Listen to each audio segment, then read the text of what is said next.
बेटी के साथ दामाद को भी अपनाना चाहिए। बेटा मयंक, देखो बहू के मायके से उसके मम्मी पापा आए हैं। बहू को लेकर जल्दी नीचे आओ। मयंक की माँ कमला जी ने बेटे को आवाज़ दे अपनी बहू नैना के मम्मी पापा को ड्राइंग रूम में बिठाया और खुद उनके चाय नाश्ते का इंतजाम करने रसोई में चली गई। कमला जी की बहू नैना ने अभी कुछ दिन पहले ही एक प्यारी सी बेटी को जन्म दिया है, इसलिए अपने बेटी की बेटी को देखने का मोह उसके माँ पापा को यहाँ खींच लाया। नहीं तो 2 साल हो गए नैना की शादी को, अभी तक उसके माँ बाप एक बार भी उसके ससुराल नहीं आए थे।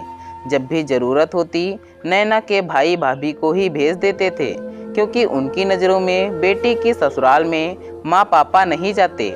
जब तक मयंक नैना को लेकर उसके मम्मी पापा से मिलवाने आया और वो लोग नैना और उसकी बेटी को लाड़ कर रहे थे, तब तक नैना की सास ने अपने समधिन के सामने कई प्रकार के नाश्तों से टेबल सजा दी और गर्मा गर्म चाय लेकर उनसे प्रेम पूर्वक कुछ खाने का आग्रह करने लगी। पर ये क्या, नैना के मम्मी पापा चाय नाश्ता तो छोड़ो, बेटी के घर के पानी भी पीना को तैयार नहीं थे। उनके विचारों के अनुसार बेटी के घर पर पानी पीना भी पाप है। तभी मयंक झूठा गुस्सा दिखाते हुए अपने सास ससुर से बोला, क्या मम्मी पापा आप लोग मुझे अपना नहीं समझते? तभी तो मेरे साथ शादी होने से आपने अपनी बेटी को भी पराया कर दिया, इसलिए आप हमारे घर कुछ खा पी भी नहीं सकते। नहीं बेटा, आप तो हमारे दामाद हो और अपनी बेटी को हम पराया कैसे समझ सकते हैं? पर ये रीति तो सदियों से चली आ रही है, हम उसे कैसे बदल सकते हैं? नैना के माता पिता नैना को प्यार करते हुए बोले।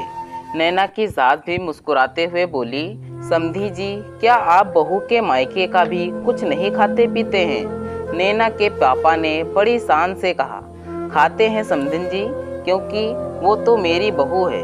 तभी कमला जी बीच में टोकते हुए बोली, और मयंक आपका अपना दामाद, सोचिए, वैसे तो हर जगह हम बेटियों को बराबरी का अधिकार देने की बात करते हैं और हम ही शादी के बाद बेटियों को पराया कर देते हैं। जैसे आपने अपनी बहू को अपना बना लिया, वैसे ही दामाद को भी अपना मान लीजिए और इस घर को दामाद का घर नहीं, अपनी बेटी का घर मान लीजिए, ताकि जैसे आप अपने बहू बेटे के साथ में बेफिक्र होकर रहते हैं, वैसे ही अपनी बेटी के पास निश्चिंत होकर कभी भी आ जा सकें। तभी मयंक ने एक लड्डू उठाकर अपने सास ससुर को खिलाते हुए कहा, इस बदलाव की खुशी में मुंह मीठा कीजिए। नैना के मम्मी पापा ने कांपते हाथों से लड्डू उठा लिया और सजल नेत्रों से कमला जी और अपने दामाद की ओर देखते हुए अपने सदियों से चले आ रहे विचारों की आहुति देकर अपनी बेटी के साथ दामाद को भी अपना बना लिया।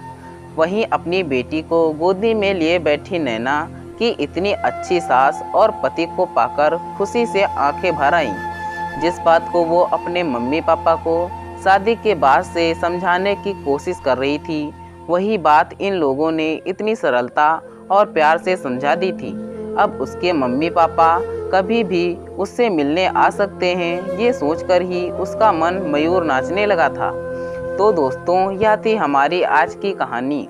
अगर यह कहानी आपको पसंद आई है तो कृपया इसे लाइक करें और कहानी पर अपनी राय देने के लिए इसमें कमेंट करें। दोस्तों, ऐसी ही और कहानियाँ सुनने के लिए हमारे चैनल को सब्सक्राइब करें। धन्यवाद दोस्तों। Thanks for watching this video.